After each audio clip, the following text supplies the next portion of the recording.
Prime Minister and ODM leader Raila Odinga is the candidate to beat, they all reckon. He will be the incumbent in the Kibaki succession, the most experienced of all. He is seen as the common enemy among a majority of the presidential aspirants. With the battle for the presidency heavily dependent on counties, anti-Raila forces say that is where their winning formula lies.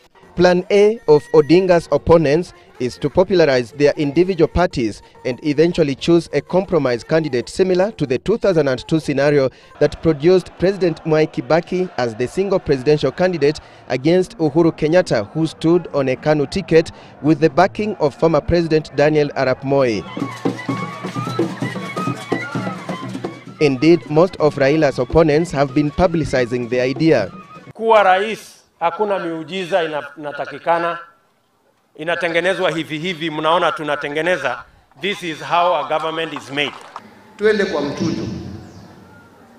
Ule ambaye atachaguliwa sisi zote tumfuate. Na nia ni safi. The thinking is that should the group produce a candidate through a process seen to be transparent and acceptable to Kenyans, the candidate will beat the premier in round 1 of the presidential election hands down. According to the new constitution, in order to win the presidency, a candidate must get more than half of the total national votes cast. The candidate must at the same time get at least 25% of votes cast in more than 24 counties. If no one fulfills the two conditions, then there must be a second round of the election between the two top candidates. Those in favor of a single candidate say the most tricky issue will be the formula for selecting one. Will it be a boardroom arrangement or through delegates, and if so, which delegates?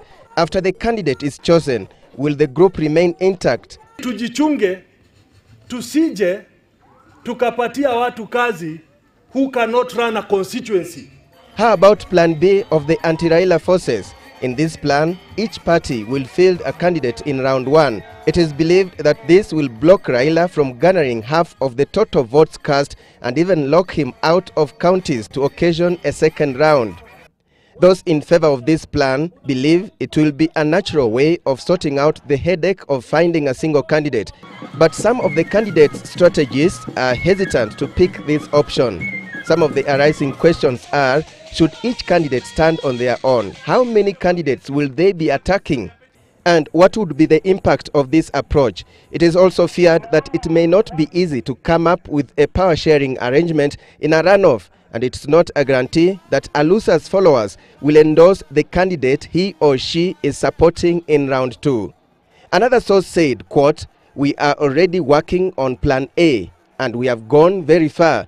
It's foolhardy to go into a race to lose round 1, then you say you work on winning round 2, end quote. So Plan A or B? Only time will tell. Alex Chamwada, Sunday Live, Nairobi.